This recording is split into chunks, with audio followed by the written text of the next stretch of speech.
Hi, Hi, how are you? I'm good. So am I pronouncing this right? Straightforward Johnny. Johnny, yes, Johnny, it's correct. Jonni Jordyn, JJ, yes. aka And it's Johnny, JJ. Johnny with an I and Jordan with a Y. Yeah, that's cool. That's cool. So how's your day?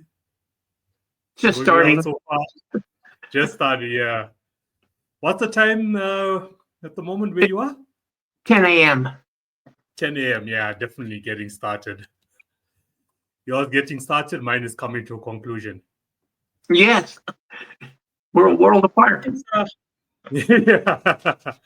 Don't you just love this new era, this new digital era, how we can all just connect from all over the world? It's amazing that not only we can, but how well it works. Yeah, 100%, 100%. But thanks for coming on. It's a pleasure to have you on the show. Welcome to it. I'm glad to be here. I'm extremely intrigued by your writing. And I'm going to tell you why, because I am fascinated about the world of magic, dark powers, spirituality, black magic, witchcraft. Like I'm fascinated about that world. Like I know your content, your books, can be labeled as fiction, the story itself, but all of these aspects to your writing does exist in the real world, which Yeah, like and via a dotted line, related nonfiction. I tried. Do you agree or I agree. I tried to find a way in my book to be able to tie all the magic in with the real world, with physics, with what we know about energy and how energy can be transferred. Yeah. So I mean, we can. I mean, that can be a great like starting point. Before we get into your material, I mean, you have written music, you've written film scripts, poetry. Like you've done it all. Like you were a diverse, talented writer. Done it all. So that could be like a great starting point. The foundation of your career, your life, where it all started for you, what brought it all together. Because I'm sure it was based, as you said, trying to tie it all together based on real life situations that came about actually, writing your series. Well, I started with music, and it's I had an option: music, writing, acting, uh, and I just thought I was offered an opportunity to play music with some really top notch Latin musicians, and so I took that, and it was very successful for many years. But when I left the West Coast, I I had to find a new avenue for creativity. And I went back to the writing that I've always loved, and these stories just started to come out and started to mature. And so I try to say, well, in my series, magic used to be real, or used people believed magic was real, and it was just of course it's real. And then over time, people started to see it. Well, maybe that's a myth. And I think that's the onset of religion that kind of brought that about. So my approach is, well, let's say it Yeah, yeah, was real, and let's say it comes back. What are you going to do? yeah, yeah. I'm sure, like, like for myself, when you watch Harry Potter for the first time, you're like, nah, but this is just like a good fantasy for kids to watch. But stuff like this, does exist. So I mean, it's probably existed, not probably, it has existed for generations. Yes. Yeah, correct. So what made you like, okay, so like myself personally, just more like, about,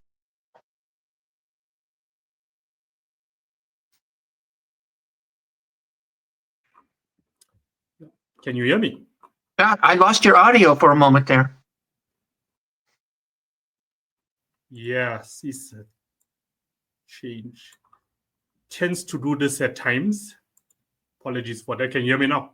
We're good. Yes.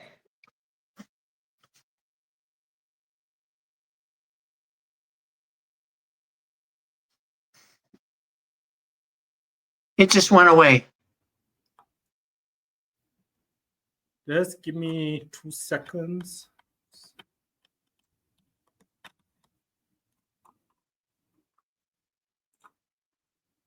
I think we praised technology too soon.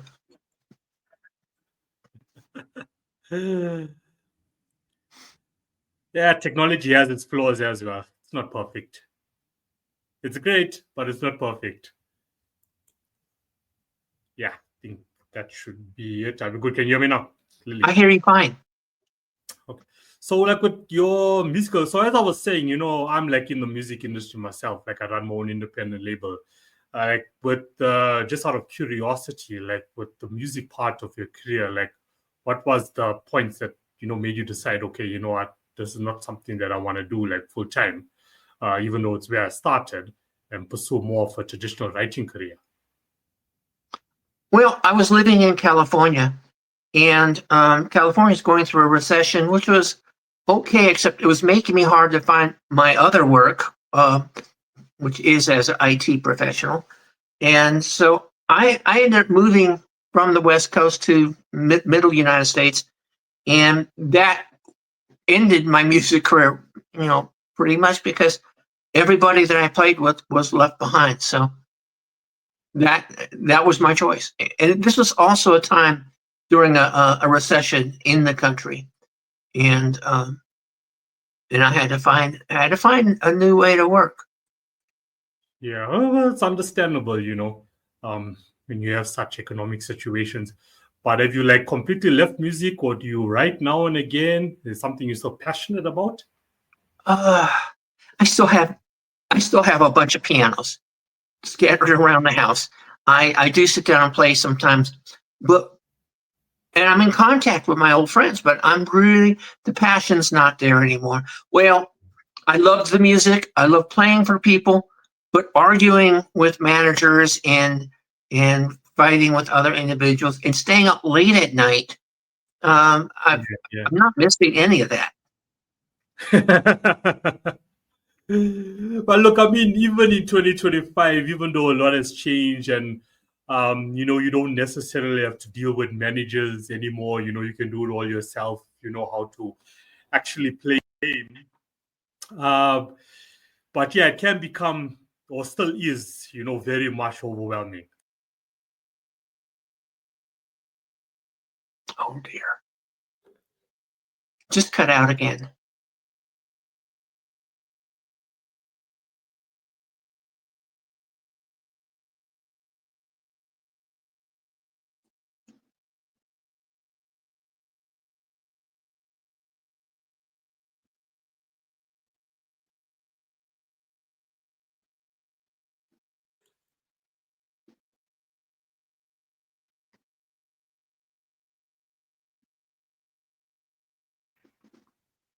Can you hear me now?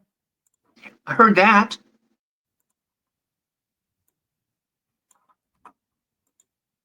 Yeah, I'm not sure what's going on. It just keeps like going by mute automatically and coming back. I usually do this on one of my computers, but they did an update a few days ago, and I can't get the audio working on my computer. So now I'm on my phone. Is it? So yeah, they do stuff. Yeah, they do stuff. Clearly, they do stuff. But see, see, even the screen keeps. But anyway, here we are. Oh, you're cutting out, back in and out. Do you want to reschedule this? Okay, let's do it. Can you hear? Yeah, now can you hear me? I hear you now.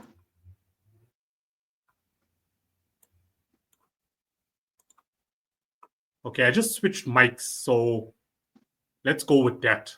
Okay. I can figure out afterwards, what's going on. Yeah, apologies for that, but technology out of our control at times. Well, yeah, and what I said a minute ago about the computer update, with the update, whatever they did, I couldn't use my microphones anymore. I had to go with the built-in mic, which is a little noisy. And have they gotten back to you or told you why it's doing that? it's just Windows. Yeah, when you upgrade and you think, okay, it's going to be better, and then randomly there's a fault afterwards. Yeah, and in fact, what it was it would be working, and every now and then it would go just.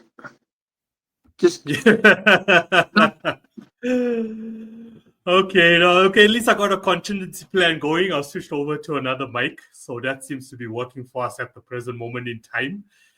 Yeah, is what it is. So yeah, no, as I was concluding on the whole music topic, it's still overwhelming business. As you said, there is late nights. It's very unpredictable. It's financially frustrating. Those are the things that we're dealing with in the independent space. But it's passion that mostly drives my team, and we just keep going. We love the beauty, the magic of composing our music and bringing different types of writers, songwriters, producers, engineers together within the space, to give them their opportunities and just let people shine, and see where it goes from there. And I mean, the more technology advances, the more complex, the industry actually becomes, but, at the end of our discussion, I'll bring up the topic of artificial intelligence and get your thoughts on that. So maybe we can jump into your books, your series, the Lost Art of Magic. And so till date, it's a 3-book series at the moment. There's actually 4. It's actually 4. Okay.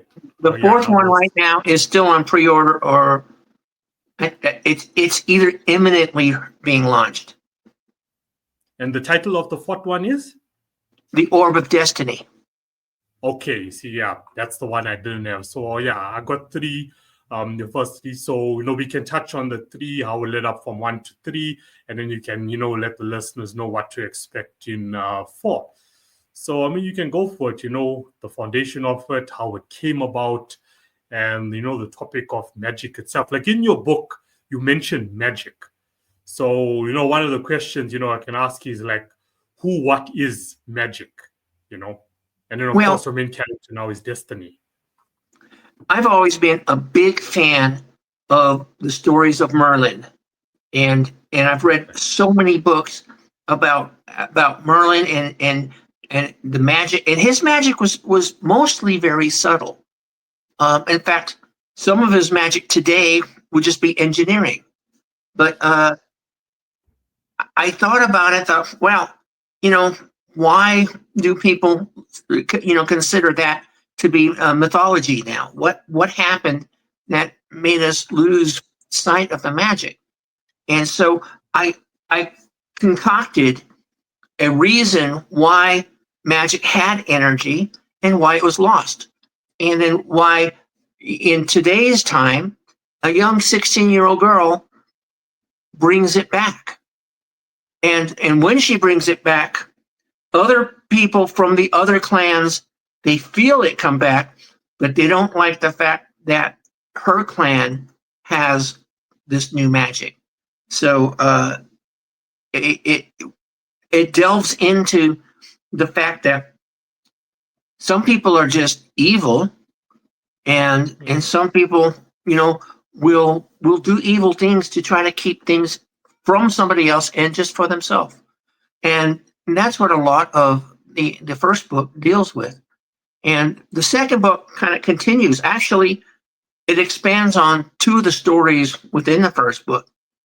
And it introduces a new a nemesis, somebody who has, there's 2 kinds of magic. One's kind of the witchcraft or the psychic stuff, being able to read the cards, being able to see the future. The other side of magic is people who can do things, bend spoons, move objects, make fire, make lightning. And they're always at war. Thousands of years ago, they were at war. And one of their wars ended up destroying the power so that nobody could draw upon the power of magic for 1,000 years. Sure. The third book was actually, the 4th book was actually part of the 3rd book, and it was getting too large, and so I split them. And so that the third book is introducing a new heroine, and then the fourth book is where they're actually finding this lost orb that is going to save their leader. Right, I don't want to give away too much. Of course, we want people to actually purchase the book and read it. Yeah. Yeah. And so far people are enjoying it, and I couldn't be happier to see how many people are absolutely enjoying it. And so, yeah, my goal is to get it into more people's hands so everybody can enjoy it. Yeah, 100%. So just out of curiosity, like your audience base, what type of like demographics like are enjoying it the most? Well, so many people that have read it and are in the business of putting it into a category. They want to call it a YA, a young adult, but young adult, I think, goes just a little bit too young. I have some adult themes in the story, which I use to show how bad the bad people are, how evil they can be, and how badly they mistreat young girls. And so I don't find it appropriate for the younger audience, but 14 and 15, I think you're getting into an area where girls should be aware of this. Do you want to elaborate more on that? Like, why specifically that age group? I'm sorry? Do you want to elaborate like more on that, like that specific age group with girls, or like why you feel they should be like more aware of the traditional? I think the traditional thought of young adult is starting like age 12, and I think there are some harsh assaults in the book that aren't appropriate for a 12-year-old, but might be appropriate for a 14 or 15-year-old. Right. So it has like nothing specifically actually to do, with regards to the topic of like magic and dark powers itself, or why people should actually, be like aware of it. Should people be aware of it? Should people understand more of the difference between, good and bad or evil? I hope everyone understands the difference between good and bad. And that is what I try to portray in these books. Also, a little bit portraying how, to some degree, men have always been shown as the aggressors, as the evils. But as the book progresses, we have a woman, a girl who becomes the dominant evil person, trying to lead to world domination. Yeah. This reminds me of the movie, and there's also like a second part to it that was released recently, with 3 witches or 4 witches, to come from this bloodline, the descendants of witches like from back in the day. So they also like show that dominant power, within the movie and within the world itself. So it's like a good. Descendants are everywhere. And I define the power as being something that is well, it's like a battery, has a positive and a negative side, and that's where the energy comes from. And I define in my books that there are 2 clans of magic users, and between them is this power. And so when they get together, that's when they feel this power. And the more of them there are in the world, the more the power is. Makes sense. So, okay, so you're on book 4. How far are you hoping to get with the series? I plan one more book. So 5. Rounded off to 5.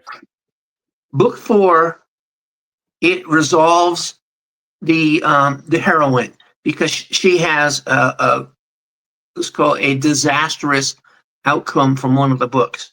And book 4 it resolves what happens to her. And book 5 is going to be about these mysterious people, these librarians that pop in and out of people's lives.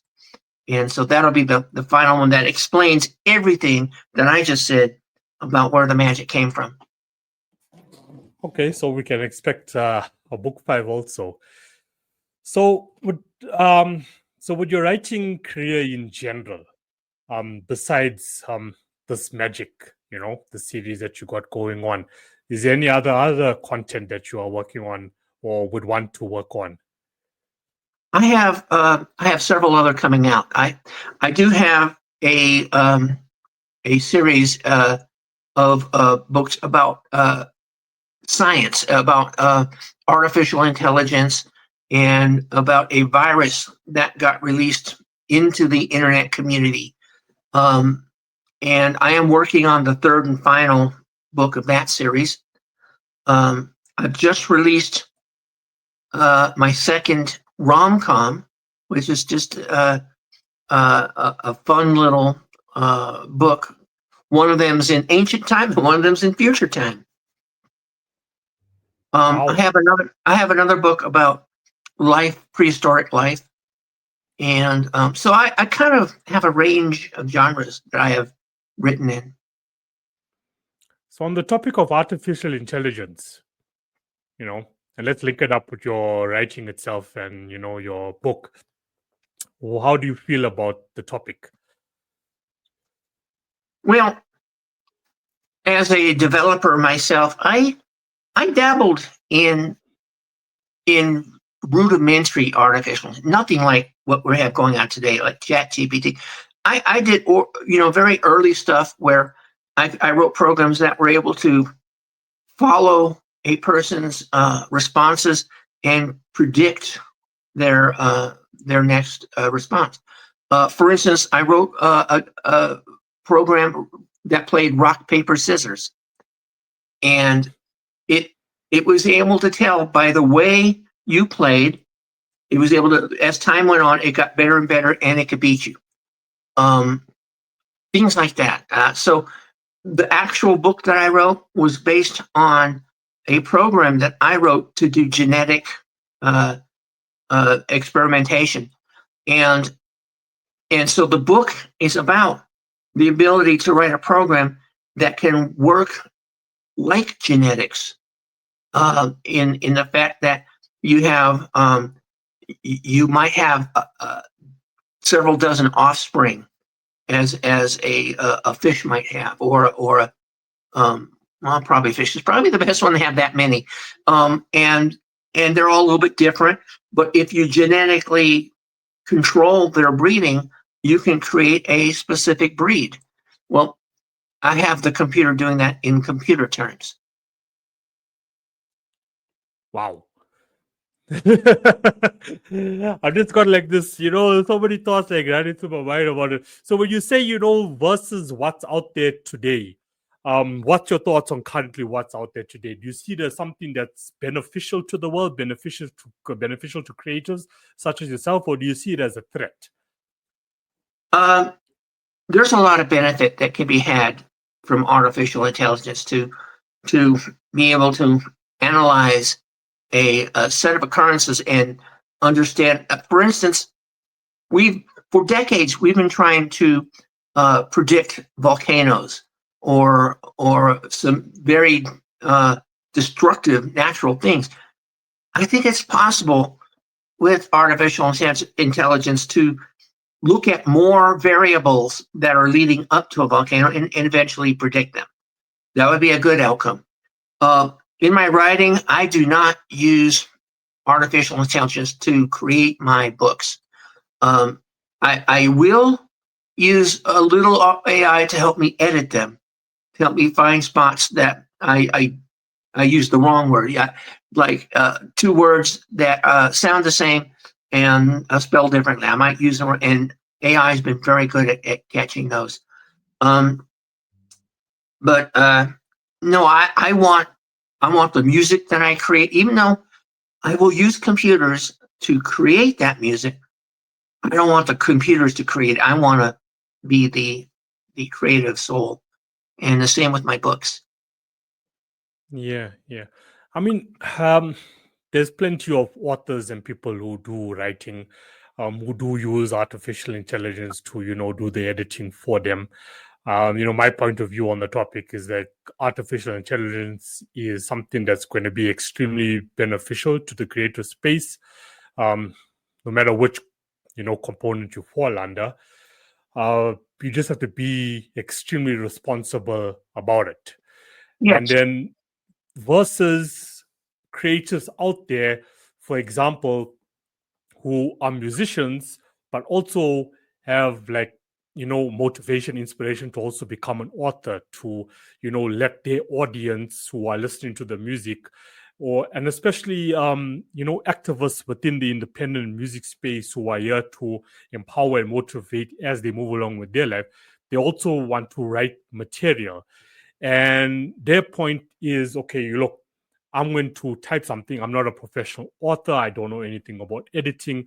And, but they're transparent to say, okay, look, I am using ChatGPT or any other AI tool to actually, compose this book for me. I'm just doing the rough draft of it, and I'm going to let AI do the rest. And AI is also going to coach me along the way, which also has been working, well for people who don't have, writing or is an author as like a primary job or objective in their career. So, there's many ways to go about it, be responsible, be transparent with your audience that, look, I have used artificial intelligence to put this material together. That's, just building that intimate relationship with the audience as well, and letting them know that, look, I am human. But there's also people out there that are just, using it to get rich quick. There's platforms that can compose an ebook within 5 minutes, and all you have to do is you can just, publish it on Kindle, and boom, it's out there in the market and it's out for sale. But there's no real passion behind it. So passion should always be like your driving force. And your description is absolutely on spot, because it can be a valuable tool for writing nonfiction by somebody who's a subject matter expert, but not a writer. And in the nonfiction space, I think, if you're writing a book about mathematics, if you're writing a book about guitar repair, it could help you do that. But in the fiction space, where you have people who can go out there and churn out a new romance every other day, I just don't think it's appropriate. Every second day, new romance story, Next thing you know, you have a 20-book series. Yeah. That's what you've created. Completely lost the plot altogether. Yeah, no, okay. It's good that I get, the opinion in like each author that I have come onto the show. It's one of the most trending topics, moving, from 2025 onwards, on how they feel about it. Is there a decline in motivation to be an author in this day and age? That is why I bring it up. And I asked the question to also motivate, other creators out there that listen to the podcast, that no matter what form of creative you are, if you are driven by passion and, you're passionate, truly passionate, it's coming from the heart, that makes you do what you do, don't give in. And we're not saying, look, don't use artificial intelligence or don't stay in the loop about what's happening with technology. As I said again, use it responsibly and keep yourself in a loop. Use the tools, experiment. Don't get left behind, but still add that organic touch to your work. Yeah. That count for 80-90% of your work. Even before artificial intelligence, there were issues coming into the world of writing and publishing that, with the advent of Amazon, anybody could write and publish a book. So there was an increasing flood of books being released that maybe shouldn't have. That the author didn't have that writing spark, that driving force and the talent to really put it together. But they write it and they go, oh, there's my book, and they publish it. And yeah. I say, well, in a sense, good for them. They could do that, but it's flooding the market with a lot of books and making it harder to be able to pick out those books that are coming from somebody with a little more at stake in what they're writing. So it's 100%. artificial intelligence just made it easier for them. 100%. So, with regards to your career itself, I'm just going to connect the dots here from what you just said. Are you fully independent with regards to your work? Like, do you self-publish or do you have a publisher? I am self-publishing, but I have a publicist, a team of publicists actually, and I have gone the route of finding a publisher, and what I have found is the world has changed. That publishers aren't looking for the next good book; they're looking for the next money-making book, and Content. it's hard to do that in the fiction space. You send out hundreds of copies to agents, and they go, "Oh, this is really good, but it doesn't fit my catalog." They want, they're looking for something that's more spicy because spicy romances sell and make money. Yeah. So yes, I'm independent. I love that. Love sells. Romance It does. sells. That's a good one. I mean, okay, you are 100% correct about that. The same works all across the entertainment industry. I mean, even with the music industry in this day and age, your mainstream record labels, they're not looking for, the most talented musician or songwriter or vocalist that is out there in the industry, that is singing and writing from their heart. They are looking for the artist now. I mean, if a record label calls you in today, okay, if they do call you in, it's a long stretch, but if they do call you in today, they've already viewed your social media following. They are checking, they have already checked how many views you've had. They're not even going to look at, okay, have you released music yet? You got a demo or so on, or you're doing some, you've released like a demo on TikTok or something, or you've done a cover of, a Taylor Swift or Beyonce. They're checking for that, and if you are like, killing it at that now and you have the thousands, millions of views, they're calling you in because you are going to sell. You already got the following. The moment they release, your first single or your first album, you already have the audience for them to sell the music, to sell the merchandise to sell the concert tickets to. That's what they're looking for now. Yeah.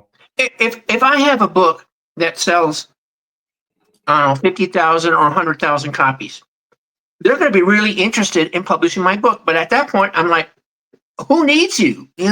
I'm doing fine. And exactly. It's in the music industry. Yeah, in the music industry, they it's like if you're playing live, and there's so many places out there, small clubs and large clubs that are saying, "Hey, we're only going to give you, a little bit of money. You're doing this for the exposure." And now, in my case, I was playing in a band that was 20 years old. They had huge hits in the 70s. We didn't need exposure. We just needed to, to be able to continue and tour in some of the big clubs. But it's hard, even when you have a name, even when you have brand recognition and a hit song. It's hard to get out there and get them to, pay an 11-piece band enough to drive down there and do a show. 100%. So, I mean, okay, your traditional publishers will come, with a marketing budget to promote and, market your content. As an independent self-publisher, what has worked for you in this new age? Being independent. I've had very little that had worked for me. up until recently. I had tried releasing, writing a book and releasing a chapter every month. And I started to gain a following, and it was growing and growing and growing. And then one month, it just stopped. It went to zero. It didn't decline. It just went all the way to zero. And the only way that can happen is if Amazon changed something in the way they're promoting my books. And by the way, it was a short time later, they came out with this thing they call Vela, where they let you, release chapters, little bits at a time. I guess they thought it was a good idea. They recently, very recently, ended that. But so that was my chief success in the writing realm, which is why after 10 years, I decided I'm going to go all in, and I've hired a publicist. I'm paying them more money than I would pay for a car, and I'm hoping at some point to see some success from that. Yeah, can imagine. But I mean, it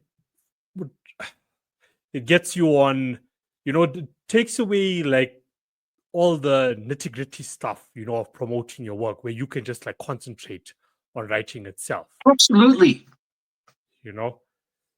That's as a child, I was no good at candy sales or cookie sales or whatever things we were trying to do to promote our school. I just wasn't good at selling, and that hasn't changed. I'm not a salesperson. I write my books. Yeah, no. Yeah. No, it works. I mean, as you said, you're paying a publicist like the same amount or more, for paying for a car. One thing, we attempt to focus on, on our end is for the creatives that, can't afford a publicist, for example. What means and tools, are available to actually use, it's going to cost you time, it's going to cost you money, or it's going to cost you both to grow your career once you decide for yourself, look, I'm going all in. Yeah. Right now, well, at least in America, we are going through an upheaval about social media. TikTok was turned off for 12 hours. It's turned back on. We kind of have this feeling it was turned back on with additional invisible filters and bots that are patrolling what we write. So we used to all be on TikTok. That was the author domain, and I was building up a reputation on TikTok, but we don't know where that's going because politics. So the best way to get your books out there and to get known is to become big on social media, but you got to find the one that's going to work for you, that's going to last. I'm still searching. Yeah, no, you're right. Once again, there was a time in my life as well, where I was like just trying out different platforms, as a new platform, got launched or got released or it was still in beta stage, I was there and I was trying it out, and not just your social media platform, but also like your different DSPs with regards to music. And then you reach a stage where you're like, okay, you know what? Like I was on TikTok as well once upon a time. And then I was also, doing reels on Instagram and then also like on Facebook. And then I came to a conclusion, okay, TikTok is not really working out for me and I don't really enjoy it as much, compared to the millions of people out there that actually adore it. It wasn't for me. I reached a stage and I'm like, okay, I don't even think I closed my account. I just left, Yeah. I just left because I was more passionate about doing it on Instagram, and I was more passionate about doing it on Facebook. That was working more, for me. It was more beneficial for me to keep my presence online. So I'm in agreement with you once again, throughout this conversation that you need to try different platforms. Okay, this works for me. This doesn't work for me. Eliminate. Focus on this, because you don't want all your time to be invested in marketing and social media as right. as creative. imagine. For some people, email works. Yeah, exactly. The traditional way works as well. But it's also good to also keep a balance so you can keep like an organic relationship, with, in my case, listeners, in your case, readers as well. So if you can have the, book show or book tour now and again, or if you're an artist, okay, I'm going to go out and perform now and again where my audience is at, you need to do those things. You also need to build that intimacy with your audience. Yeah. Let them see you, I'm real. I'm not a bot, I wasn't made on a computer. I'm real, I'm a real author. And networking with other authors and finding those conferences that you can go to and network with other people. That's us also. You can also learn a lot about what's working for them. It's a jungle out there in being independent, and I mean even in entrepreneurship, we have huge corporations purchasing everybody with an idea. It's hard these days to make it alone, but we're in a creative space, and creativity is where everything starts. So there's got to be that world out there where we can put our creations and find an audience with them.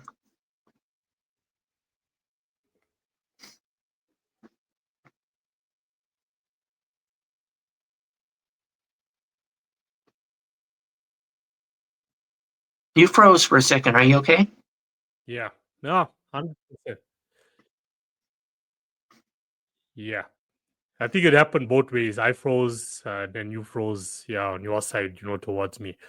But no, great what you say. It's when it comes to it being an independent, so any form of creative, like I work on an 80-20 rule.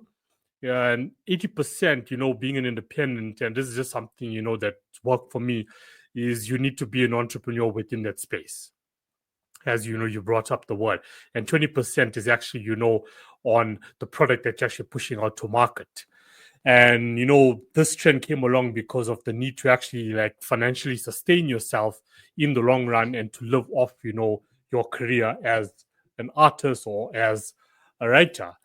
And if you don't understand the economy, of the business itself, you're not going to sustain yourself. It's like, can you really, from a music point of view, depend on streams on Spotify or Apple Music? No, you can't. You're not going to make it. From an author's point of view, and you can share, on this, can you depend on just book sales alone, being an independent? I hope so. You like if we all want to like get to that stage, where we can.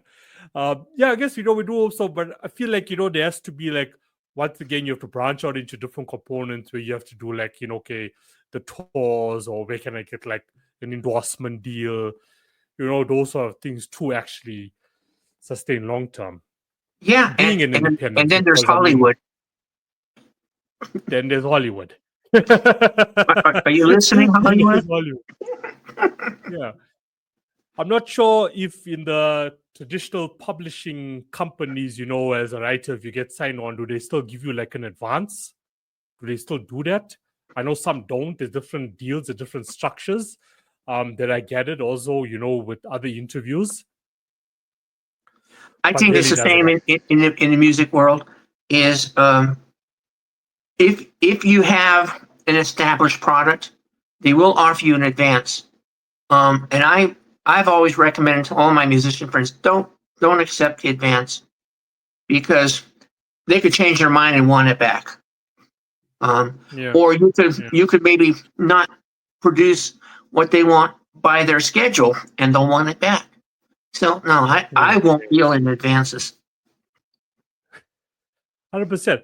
Or they're just going to keep you on, and bulk of the income is going to go to them. Keep in mind, when the money comes back in, they're still going to take the money for, all the fees that took us to market. They're going to deduct all that first. You're going to have taken 16% of royalties, whether it be music or whether it be the books. They're going to take 16%. So you're going to get 16%. They're going to hold bulk, and they still going to have all the ownership rights to the material. And you have to hope that they're honest. Yeah. Well, in the Audible book world, there are so many questions about, are they taking advantage of artists? I paid a lot of money to have one of my books read, and she did a wonderful job. It's gorgeous, but then the Audible world gets into this. Well, we're letting people have it because they're club members, and you're not necessarily getting points or money off of those listens.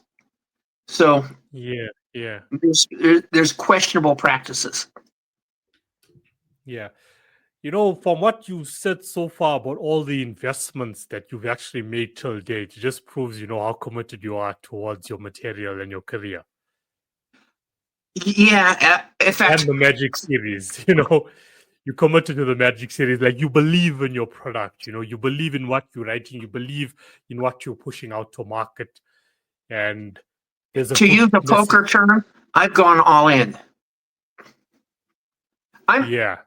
I'm retirement age, and I'm going to retire from my job, so I have gone all in an effort to make the whole my entire collection of books, to make them start to work for me. Yeah. So with the Magic, calling it the Magic series, like, where after the 5th book is released, do you have ambitions, goals, or do you want to put something or blueprint together to actually take, the story to Netflix, to TV, or maybe start creating your own videos for YouTube with a thing to the story? I don't. What I have done is I've created some music, which I intend to use on the Audible book, but I have not really entered in any business plans or thoughts. I might lean on my publicist to see if they have some ideas, but that's why I hired them. Amen to that. Amen to that. Yeah, no, because it's become sort of wouldn't say all.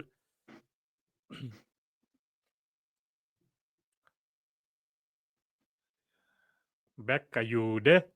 I'm here. I'm not sure I understood what I thought. I'm not sure you finished your sentence. What? The screen went a bit black on your end, but anyway, a lot have this, not just with like writing material or their books, like even with music now, like I even started one of my own projects where I've like turned it into like a musical series. But I also have like the storyline behind it where it like, actually can go to television or can go online and become like, a movie or a series one day. It's just out there, something I'm just testing, in the waters to see what can come of it musically first. But, these authors who want to take their work, they want to transfer it into like a video, for people who don't have the ability to actually read or really understand like an Audible, at the moment for viewing purposes. So, those are cool ideas to actually look at, depending on which clientele, you actually want to reach out to. But yeah, leave it up to the publicist. But I hope that is one of the ideas that they have, for you down the pipeline, even though you don't want to put in the hard work, like, let them do it. You do it. If you think that's going to work, okay, you go and do that. But that could work well with the Magic series, like if you're to ask me. I think so. Especially like authors that have a series. Yeah. As the year goes on, I want to see if I see a swell of new readers. I'm releasing a new book every 6 weeks. I'm not writing them that fast. These are the books I've written over the last 12 years, and I've taken them all off the market, and I'm putting them all on my new publishing imprint and releasing them every 6 weeks. So I'm hoping there will be some growth of readership. Otherwise, I'm just going to retire and depend on my fiance. let's just be extremely optimistic and not, we hope. Let's just be like, you will get the readers. I mean, for someone who's invested so much time, energy, money, passion, love for what they do, you deserve it. Thank you. I'm You know, hoping. you deserve it. Yeah, you definitely deserve it. So with regards for like people finding you online, where can they find you? Are you on social media? Do you have a website? I do have a website. It's Jordyn at Large Books. But it's also very easy to find me on Amazon. If you just go into Amazon and search for Jonni Jordyn, Jonni space Jordyn, it'll bring up all the books that are available now and all the books that are up for pre-order. 100%. And are you on any social media platforms? I am on TikTok. We'll see how long that lasts. But I'm on TikTok as Jonni_Jordyn. Perfect. So is that the only social media platform that you're on at the moment? I'm on Blue Sky, but I can't remember what my name is on Blue Sky. I'm not terribly active. In quite some time. I mean, I'm there. I'm on Instagram and I'm on Facebook, but I'm not really actively pushing the books on any of those platforms. Yeah. I don't even understand Instagram or Snapchat. I'm on them, but I haven't really figured out the interface. I'm too old for that. That's what they say. Yeah. This is my granddaughter said. I wasn't also a fan of Snapchat. Maybe you should hire. That'll be a good business move. That'll be a good strategy. Hire your granddaughter. Yeah, promote my work. Go for it. I think I asked her and she declined. Did you offer her money? Did you offer her money or you told her to do it out of love? No, it wasn't out of love. I think I offered her a percentage. A percentage. In future royalty shares. Future royalty shares. That was yeah. Believe it or not, that's actually an agreement. In the entertainment world, it's actually an agreement that someone can offer someone. It's there. Look, I don't have the money to give you upfront. I don't know when I'm going to have the money to give you upfront. But for life of rights, yeah, you got 10% of my work, of royalties. Yeah. There you go. I guess, when it comes to books, it's more like straightforward. You can correct me if I'm wrong. With music, you have your master shares, you have your publishing shares, so you can choose which shares you actually want to offer someone. With regards to a book, the different types of shares, I'm just asking, out of curiosity, There are different agreements where I can get different percentages, and there's also since I'm doing most of the work, I'm creating the book, I'm formatting the book, and it's ready to go.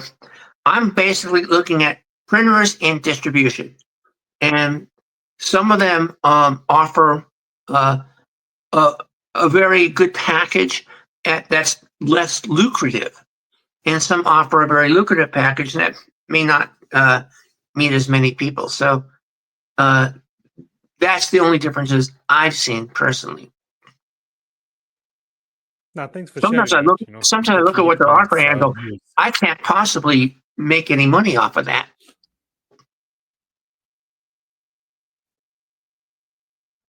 Yeah. 100%. You have to take the deal that's going to work best for you. Yeah. And best being either I'm getting either I'm getting money or I'm getting more readers. Those are the two things I'm looking for. Yeah. I mean, it has to complement your overall career, at a macro. It has to fit in with your agenda, and what you have planned for your career. Looking for growth. You have to look at all those points. Yeah, you have to look at those points. Definitely. Well, thanks for sharing, that as well, coming from your personal point of view and what you look for that, can assist, anyone out there who's actually confused at the moment, who doesn't know how this all works. Here are the points to actually focus on. Yeah, no, thanks for that. Well, Jonni, it's been very diverse, awesome chat. Is there anything else that you would love to share with the audience? If you are a budding writer, make sure that you've got that spark, that inner thing that makes you want to write, and that it's not just because you want to have a book out. It's because you have a book that is begging you to write it. One thing I often say is, as I'm writing my books, my characters will often lead me into new directions, and I have to listen to them. As I'm developing them, they're developing the book.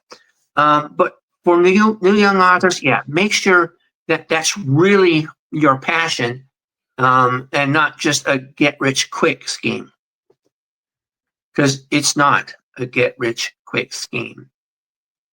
Or to get famous. Right.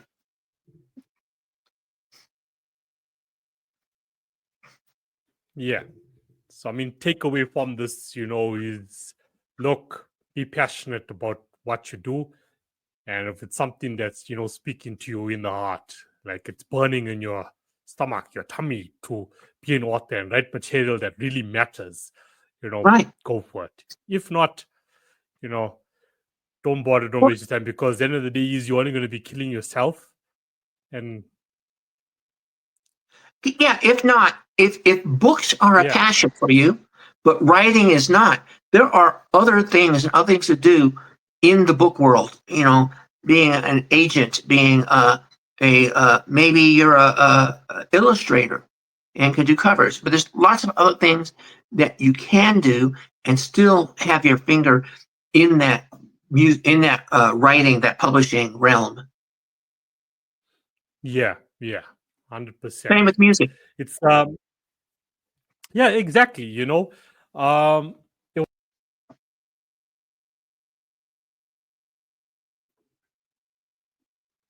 Got kicked out again. Can you hear me now? I hear you now. Yeah. And I saw that as soon as it went out, you saw it went out. Yeah. I had a guest a few weeks ago on the music side who, I was so blown away about, what she had to say about us as humans living like in a fantasy world. Like, as you said, you could like reading books, but you don't like writing. It doesn't mean, now I need to become an author just because I like writing books. So stop living like in the fantasy and get back to realization. Be pragmatic about, as you just said, what else can I do? I may love singing, but it is something I'm really passionate about, because in music, you're going to get people that, love the elements, the beat itself, or they love the vocals, or they love both. But there's always something specific in a track, that really gets us going. So maybe you have a passion for the music industry. Doesn't necessarily mean, okay, look, I should become a musician now, or I should become a music producer, or become a vocalist, or become a songwriter. But maybe, as you said also, there's something else that I can do. I can become an executive. I can be A&R. What can I do? I always wanted to sing. I wanted to be a singer. But I had to face the fact that nobody wants to hear my voice. And I could, but I can play piano. And so that's what I did very successfully. And I wasn't the front person. I wasn't,